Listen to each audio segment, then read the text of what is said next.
Dear students, इस video में हम बीए सेकेंड ईयर का जो सेकंड पेपर है ज्योग्राफी का, उसके एक टॉपिक के बारे में बात करेंगे। आज का हमारा जो टॉपिक है वह है राजस्थान की मृदा, यानी राजस्थान की मिट्टी। सबसे पहले मृदा होती क्या है, मिट्टी होती क्या है, इसके बारे में हम थोड़ा सा देख लेते हैं। मिट्टी या मृदा भूमि की ऊपरी सतह होती है जो चट्टानों के टूटने फूटने एवं उनके विघटन से उत्पन्न सामग्री तथा उस पर पड़े जलवायु, वनस्पति एवं अन्य जैविक प्रभावों से विकसित होती है। ये एक अनवरत लगातार चलने वाली प्रक्रिया का प्रतिफल होती है जो भूगर्भिक युगों में होती रही है। मूल रूप से मृदा की प्रकृति उस पर उसकी जो मूल शैल है उसकी संरचना पर निर्भर करती है, यानी किस प्रकार की या कौन सी चट्टान के टूटने फूटने से वो पाउडर बना है जिससे कि मृदा बनी है, उस मूल पैतृक चट्टान के जो गुण और उसकी संरचना है उसका मिट्टी के ऊपर बहुत ज़्यादा प्रभाव पड़ता है। किंतु इस लंबी प्रक्रिया में अनेक भौतिक और रासायनिक परिवर्तन होते हैं। साथ ही इस मिट्टी में जीवाश्म एवं वनस्पति के अंश भी सम्मिलित होकर के उसे एक निश्चित स्वरूप प्रदान करते हैं, यानी धीरे धीरे करके सबसे पहले चट्टान टूटती फूटती है, उसका पाउडर बनता है और बाद में उसमें जलवायु के प्रभाव से अनेक परिवर्तन होते हैं और बाद में उसमें जीवाश्म और वनस्पति के अंश जाकर के मिलते हैं और वह मिट्टी अपनी परिपूर्णता को प्राप्त करती है। मिट्टी धीरे धीरे करके परिपक्व होती है। ये जो मृदा या मिट्टी है इसकी सतह सामान्य रूप से 30 से 40 सेंटीमीटर की गहराई तक मानी जाती है, किंतु कभी कभी ये 150 सेंटीमीटर या उससे अधिक गहराई तक भी प्राप्त हो सकती है। ये जो मिट्टी या मृदा है ये एक पौधों की वृद्धि का प्राकृतिक माध्यम है, क्योंकि हम सभी जानते हैं कि इस मृदा से ही जो पेड़ पौधे हैं वो पोषक तत्व प्राप्त करते हैं और अपना विकास करते हैं। तो पेड़ पौधों के विकास का एक प्राकृतिक माध्यम है ये मिट्टी। और मृदा की उत्पादकता ही किसी क्षेत्र में कृषि के विकास को आधार प्रदान करती है। अगर मिट्टी उपजाऊ है तो कृषि का विकास होगा, अन्यथा कृषि का विकास उस क्षेत्र में नहीं हो जाएगा। राजस्थान की जो मृदाएं हैं इनमें काफ़ी विभिन्नता पाई जाती है। अलग अलग क्षेत्रों में अलग अलग प्रकार की मृदा या मिट्टी पाई जाती है। ये जो अंतर है विभिन्न प्रकार की मिट्टियों में, यह प्राचीन जलवायु, मृदा के निर्माण में प्रयुक्त मौलिक सामग्री में अंतर एवं धरातल के विकास से प्रभावित होकर के ये विभिन्नता उत्पन्न हुई है। प्रदेश की दक्षिणी और दक्षिणी पूर्वी भाग का जो क्षेत्र है वहाँ का जो धरातलीय विकास है वो जलवायु, वनस्पति और अन्य प्राकृतिक कारकों के प्रभाव से हुआ है। परंतु यदि हम पश्चिमी और उत्तरी भाग के धरातल की बात करें तो वहाँ पे वनस्पति और प्राकृतिक कारकों का प्रभाव तो कम दिखेगा, परंतु जलवायु की परिवर्तनशीलता है, जो बदलाव हुए हैं जलवायु में, उसका प्रभाव वहाँ के धरातल पर हमें स्पष्ट रूप से दिखाई देता है। राजस्थान की जो अधिकांश जो मृदा है वो दो प्रकार की है। या तो मृदा जलोढ़ प्रकार की है जो कि जल द्वारा बहा करके लाई गई है, या फिर हमारे राजस्थान की मिट्टी वातोड़ प्रकार की आपको मिलेगी जो कि वायु द्वारा निक्षेपित की गई है। इनकी मूल सामग्री पर अनेक मृदा विशेषज्ञों ने काम किया है, किंतु सभी मृदा विशेषज्ञ इस बात पर एकमत नहीं हो पाए हैं कि इन चट्टानों के निर्माण की जो मूल सामग्री थी वो क्या थी। सामान्य तौर पर यह स्वीकार किया जाता है कि टर्शरी युग के प्रारंभ एवं मध्य में जलीय प्रभाव मुख्य रहा राजस्थान में और उसकी वजह से जलोढ़ मैदानों की उत्पत्ति हुई। निरंतर वर्षा हुई और इस निरंतर वर्षा के मध्य लंबी अवधि तक सूखे का मौसम भी आता जाता रहा और इस वजह से हमारे यहाँ अलग अलग प्रकार की मिट्टियाँ बन गई। विगत 40 से 50 हज़ार जो साल का जो समय बीता है उसमें राजस्थान की जलवायु प्राय शुष्क रही है। इसी शुष्कता के कारण जलोढ़ मैदान धीरे धीरे करके वातीय मैदानों में बदल गए और संपूर्ण पश्चिमी क्षेत्र में रेतीला मरुस्थल बन गया। अरावली की ढालों पर पथरीली एवं कंकड़ युक्त सतह है, तो निचले भागों में मृदा एकत्र हो गई है और वहाँ पे मृदा की काफ़ी मोटी परत देखने को मिलती है। दक्षिणी पूर्वी पठारी भाग मालवा के पठार के भाग हैं, जहाँ काली और कहीं कहीं पर लाल मिट्टी भी मिलती है। चंबल, बनास, माही, बाणगंगा, लूणी और सहायक नदियों की जो घाटियाँ हैं, वहाँ पर उपजाऊ मृदा का जमाव हो गया है। तात्पर्य कुल मिलाकर के ये है, ये सब बात बताने का कि राजस्थान की मृदाओं में काफ़ी क्षेत्रीय भिन्नता पाई जाती है और अलग अलग क्षेत्रों में अलग अलग प्रकार की मिट्टी हमें राजस्थान में देखने को मिलती है। अब हम बात करते हैं कि राजस्थान में मृदा के प्रकार कौन कौन से हैं और उनका वितरण किस प्रकार का है।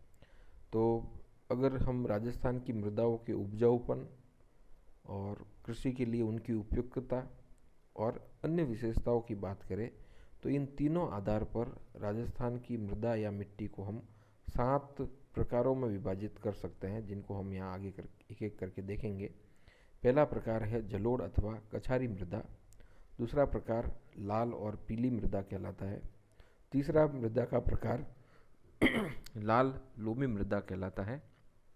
चौथा प्रकार लाल और काली मृदा है। पांचवा मध्यम प्रकार की काली मृदा।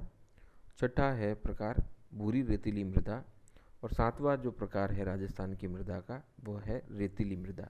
एक एक करके हम इनके बारे में यहाँ जानकारी प्राप्त करेंगे। अब सबसे पहले हम बात करते हैं जलोढ़ अथवा कछारी मृदा का। इस प्रकार की जो मिट्टी है वो पूर्वी राजस्थान के ज़्यादातर नदियों के मैदान और घाटियों में फैली हुई पाई जाती है। राज्य के जो पूर्वी भागों के ज़िले हैं, जैसे भरतपुर, धौलपुर, दौसा, जयपुर, टोंक और सवाई माधोपुर जिलों में ये मिट्टी पाई जाती है। इस मिट्टी या मृदा में चूना, फॉस्फोरिक एसिड तथा ह्यूमस की कमी पाई जाती है। इसका रंग कहीं पर लाल तो कहीं पर भूरा पाया जाता है। और उत्पादकता की बात करें तो उत्पादकता की दृष्टि से ये उत्तम प्रकार की मिट्टी मानी जाती है। भूरी कछारी जो मृदा है वह अलवर, भरतपुर और गंगानगर के घग्गर नदी के प्रदेश में पाई जाती है। ये मिट्टी भी कृषि की दृष्टि से काफ़ी उत्तम होती है। तो ये है जलोढ़ अथवा कछारी मृदा। दूसरे प्रकार की बात करेंगे हम, जो है लाल और पीली मृदा। इस प्रकार की मृदा सवाई माधोपुर जिले के पश्चिमी भाग, भीलवाड़ा के पश्चिमी भाग, अजमेर और सिरोही जिलों में पाई जाती है। इन भागों में चीका और दोमट दोनों प्रकार की मिट्टी पाई जाती है। ये जो लाल और लोमी मिट्टी है, इसमें कार्बोनेट की कमी होती है, किंतु नमी अधिक समय तक धारण करने की इसमें क्षमता होती है। इसका लाल और पीला रंग होता है, जो कि लौह अंश की प्रधानता को दर्शाता है। लोहा इसमें होता है, लोहे का अंश होता है, जिसकी वजह से इसका रंग लाल और पीला होता है। इस मृदा पर जलवायु और स्थानीय दशाओं का प्रभाव स्पष्ट दिखाई देता है। इस मृदा में नाइट्रोजन और जैविक जो कार्बनिक यौगिक है, इनकी मात्रा इसमें कम पाई जाती है। अब हम बात करते हैं तीसरे प्रकार की, जो है लाल और लोमी मृदा। ये मृदा उदयपुर जिले के मध्य एवं दक्षिणी भाग और डूंगरपुर में मुख्य रूप से मिलती है। इसमें चूना, पोटास, लौ ऑक्साइड और फास्फोरस कम मात्रा में पाया जाता है तथा लौ अंश की उपस्थिति के कारण इसका रंग लाल दिखाई देता है। उपजाऊपन की बात करें तो उपजाऊपन की दृष्टि से ये सामान्य मृदा मानी जाती है और मक्का, चावल और गन्ना आदि सामान्य रूप से इसमें पैदा किए जा सकते हैं। चौथा प्रकार है लाल और काली मृदा। यह जो मिट्टी है वह भीलवाड़ा, उदयपुर के पूर्वी भाग, चित्तौड़गढ़, डूंगरपुर और बांसवाड़ा जिलों में मिलती है। यह लाल रंग की जो मृदा है, ये मालवा की काली मिट्टी की जो काली मिट्टी है, उसी का ही थोड़ा सा विस्तार है, जो कि यहाँ पे लाल और काली मृदा के रूप में पाया जाता है। इसमें फास्फेट, नाइट्रोजन, कैल्शियम और कार्बनिक पदार्थों की कमी होती है तथा उत्पादकता में इसमें विविधता पाई जाती है। कहीं पे ये अधिक उत्पादक होती है, उर्वरक होती है, तो कहीं पे कम उर्वरता इसमें पाई जाती है। सामान्यतः इसमें कपास, मक्का आदि का उत्पादन किया जाता है। पांचवा प्रकार है मध्यम प्रकार की काली मृदा। यह मृदा जो है वो हाड़ौती पठार पर मिलती है ज़्यादातर, अर्थात कोटा, बूंदी, बारा और झालावाड़ जिलों में ये पाई जाती है। ये गहरे भूरे से काले रंग तक की होती है।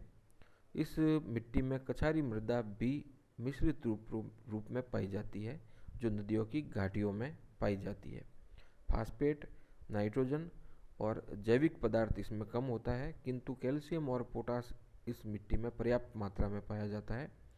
ये जो मिट्टी है वो व्यापारिक जो फसलें हैं जैसे कपास, मूंगफली, दाल आदि की खेती के लिए काफ़ी उपयुक्त मानी जाती है। छठा प्रकार है भूरी रेतीली मृदा। इस प्रकार की मृदा पश्चिमी राजस्थान के बाड़मेर, जालोर, जोधपुर, पाली, नागौर, सिरोही तथा झुंझुनू जिलों के लगभग 36,000 वर्ग किलोमीटर क्षेत्र में पाई जाती है। इस मृदा में रेत की प्रधानता होती है। इसमें फॉस्फेट की मात्रा पर्याप्त होती है और अगर इस मृदा को पानी उपलब्ध हो जाए, सिंचाई या वर्षा का पानी, तो ये काफ़ी अच्छी फसल उत्पादन देती है। और सातवें और अंतिम प्रकार की जो मृदा है वह है रेतीली मृदा। यह थार के मरुस्थल में ज़्यादातर पाई जाती है। संपूर्ण पश्चिमी राजस्थान रेतीली मृदा और रेत के टीलों से ढका हुआ है। यह वायु प्रवाह द्वारा जमा की गई मिट्टी है और हवाओं के साथ वर्तमान में ये स्थानांतरित भी हो रही है, अर्थात ये जो रेत के टीले हैं वो हवा के साथ में अपनी जगह बदलते हैं। इसमें पीली, भूरी, बलुई, चीका मृदा भी उपस्थित रहती है। ये जो रेतीली मृदा है इसके 4 उप वर्ग या उप प्रकार पाए जाते हैं। पहला है रेतीली बालू मृदा। यह रेतीली बालू जो मृदा है ये गंगानगर, बीकानेर, चूरू, जोधपुर, जैसलमेर, बाड़मेर और झुंझुनू जिलों में पाई जाती है। दूसरा इसका उप प्रकार है लाल रेतीली मृदा, जो कि नागौर, जोधपुर, पाली, जालोर, चूरू और झुंझुनू जिलों में पाई जाती है। तीसरा उप प्रकार है इसका पीली भूरी रेतीली मृदा, जो कि नागौर और पाली जिलों में पाई जाती है। और चौथा उप प्रकार है इसका खारी मृदा, जो कि बाड़मेर, जैसलमेर, बीकानेर, नागौर जिलों की निम्न भूमियों में पाई जाती है। तो ये थे मृदा के 7 प्रकार, जो कि मृदा की उपजाऊपन और खेती के लिए इसकी उपयुक्तता के आधार पर वैज्ञानिकों ने या विद्वानों ने निर्धारित किए हैं।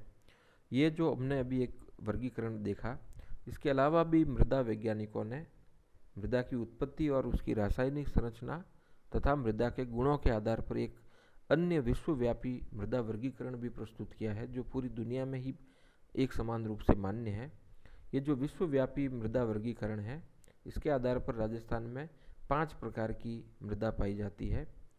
इनके नाम हैं, पहला एरिडोसॉल्स, दूसरा अल्फी सॉइल्स, तीसरा है एंटी सॉइल्स, चौथा इंसेप्टी सॉइल्स और 5वां प्रकार है बर्टी सॉइल्स। तो ये एक अलग प्रकार का वर्गीकरण है जो राजस्थान की मृदाओं के लिए वैज्ञानिकों ने किया है। अब हम बात करते हैं राजस्थान में मृदा की समस्याओं की। वैसे तो पूरा भारत ही मृदा समस्याओं से ग्रसित है, लेकिन हम राजस्थान की बात कर रहे हैं।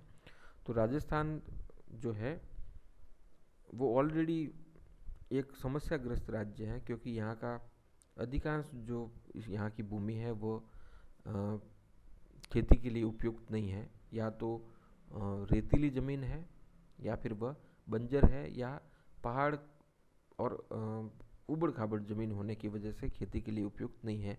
तो राजस्थान के लिए ये समस्या है वो कुछ ज़्यादा ही गंभीर होकर के हमारे सामने आई है। मुख्य रूप से जो राजस्थान की मिट्टियाँ हैं उसमें 2 समस्याएं पाई जाती है। एक तो है मृदा अपरदन की समस्या और दूसरी भूमि के क्षारीय एवं लवणीय होने की समस्या। एक एक करके हम इन समस्याओं की बात करते हैं। पहले हम मृदा अपरदन की समस्या की बात करते हैं। मृदा अपरदन का सिंपल सा मतलब होता है मिट्टी का कटाव।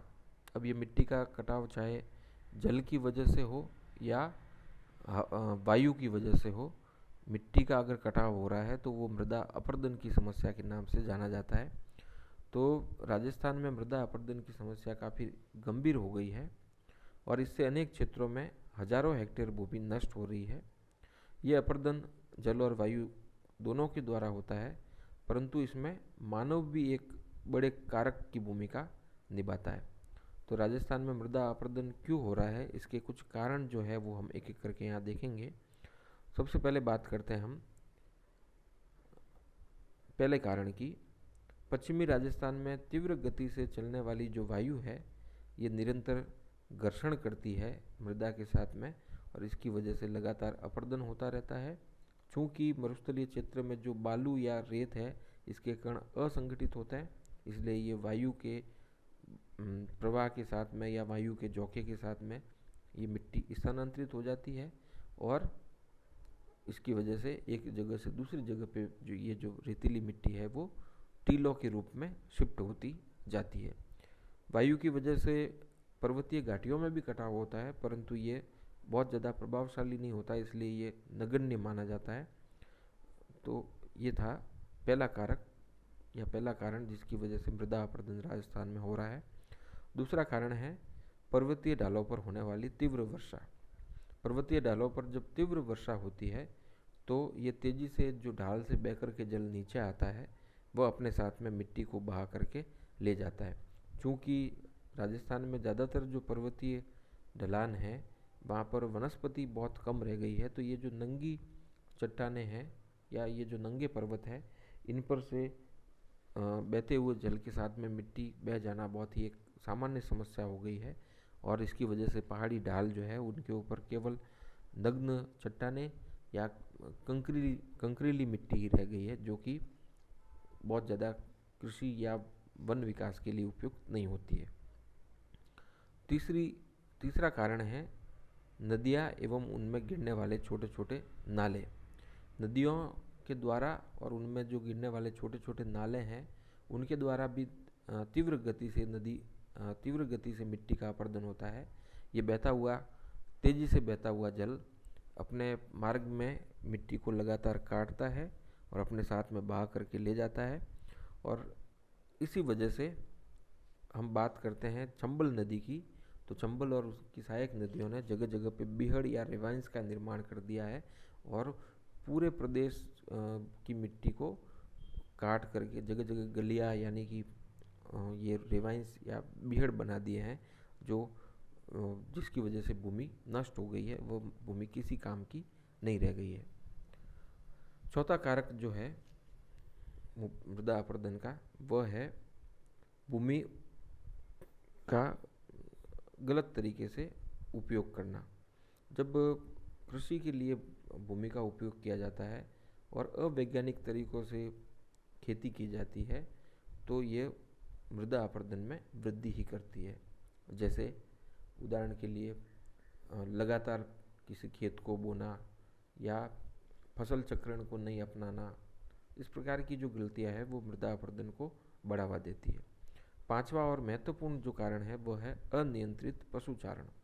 जब पशुचारण अनियंत्रित तरीके से किसी स्थान पे किया जाता है, खासतौर से जो छोटे भेड़ बकरी जैसे जो पशु है वो लगातार किसी स्थान पर चरेंगे और गुजरेंगे, तो उनके खुर की वजह से जो भूमि है वो ढीली हो जाएगी, मृदा का संगठन कमज़ोर हो जाएगा और आराम से जल या वायु उसे अपने साथ प्रवाहित करके आगे ले जाएंगे। तो अनियंत्रित पशुचारण ने मृदा अपरदन को बढ़ावा ही दिया है।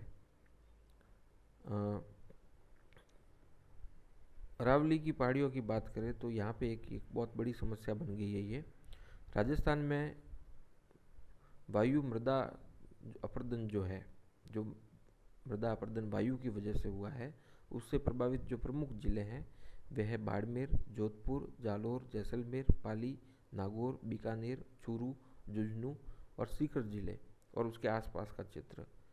इसका स्पष्ट प्रभाव मरुस्थलीकरण एवं मरुस्थल के विस्तार पर होता है।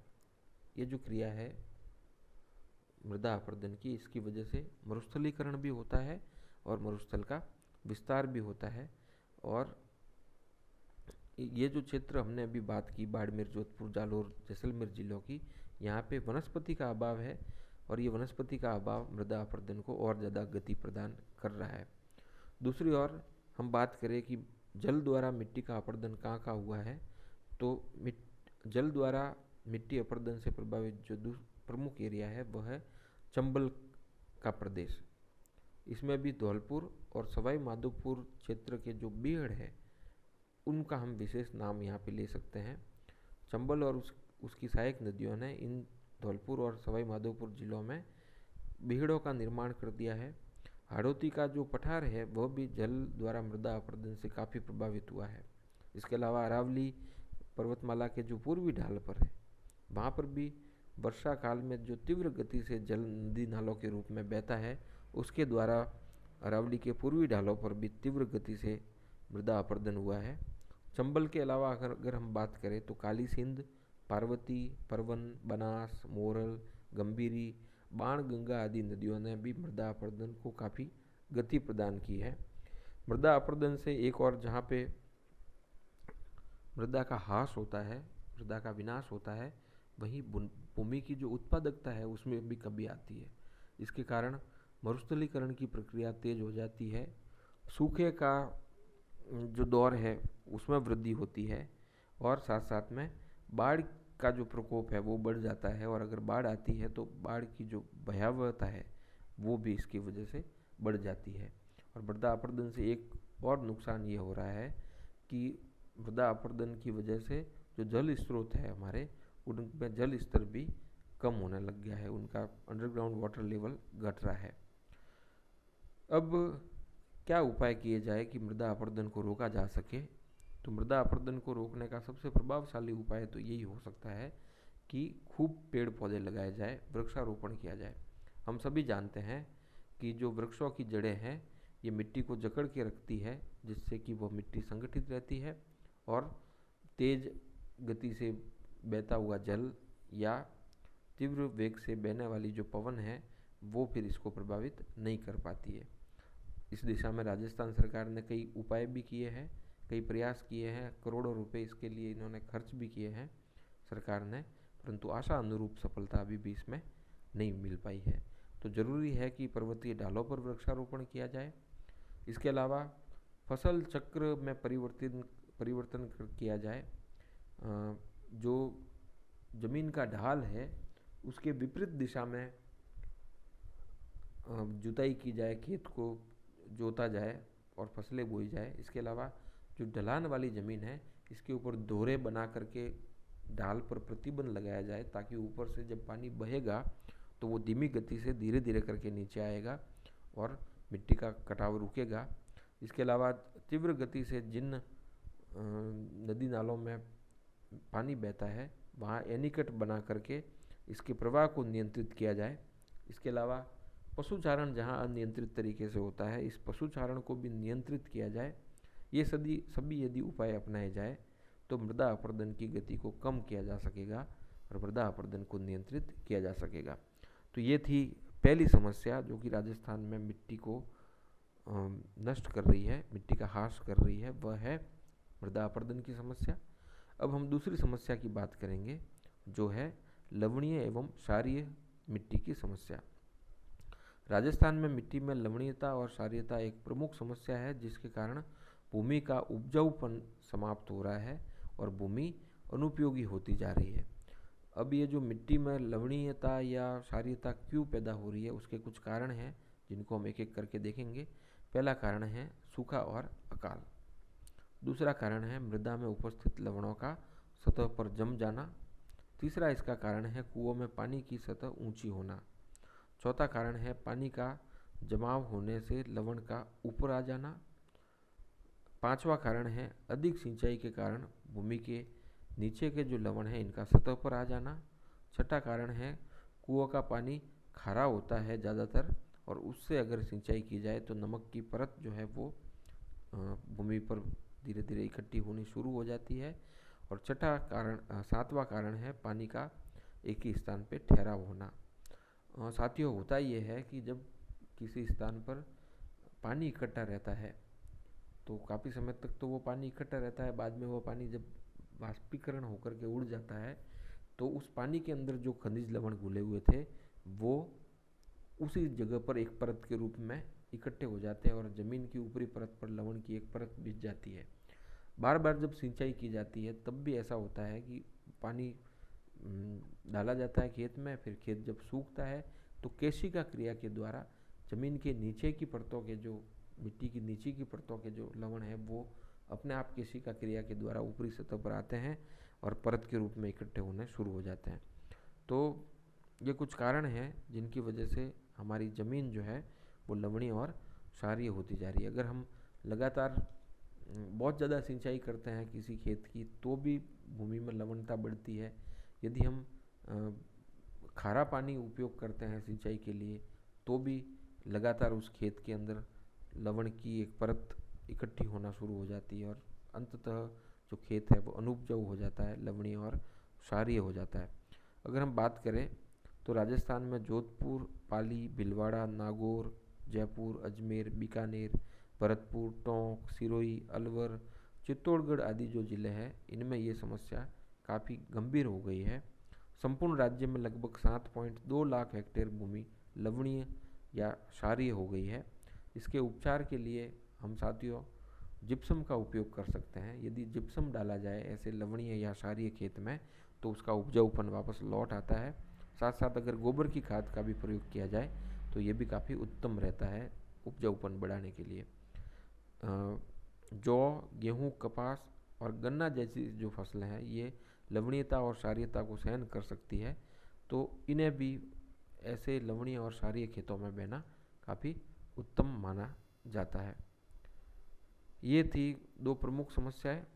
इन दो प्रमुख समस्याओं के साथ साथ एक और समस्या है जिसका भी उल्लेख यहाँ होना चाहिए, जो कि राजस्थान में काफ़ी विकराल रूप धारण कर रही है, वह है सेम की समस्या। सेम की समस्या एक्चुअल में है क्या, समझ लीजिए।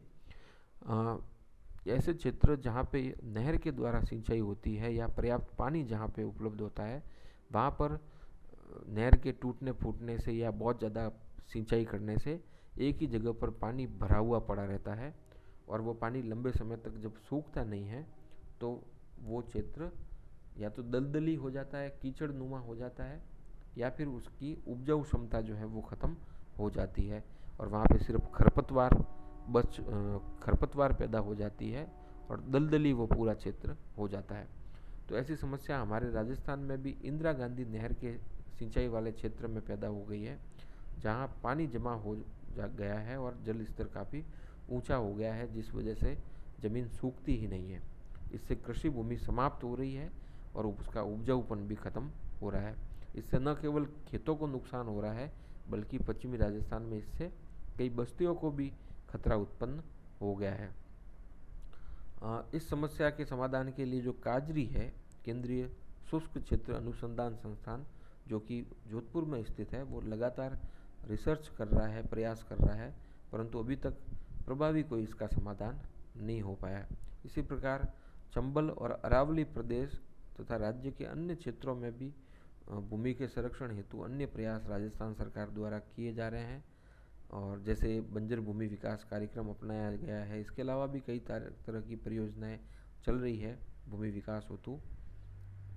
राज्य में 105 लाख हेक्टेयर भूमि आज की तारीख में बंजर है, जो कि संपूर्ण भारत की बंजर भूमि का 16.55% है।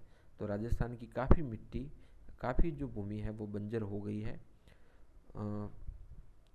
इस जमीन के विकास के लिए 2004 से 6 में 21 तथा 2006-07 में 22 परियोजनाएं स्वीकृत की गई है राजस्थान सरकार के द्वारा, जो अपना कार्य कर रही है।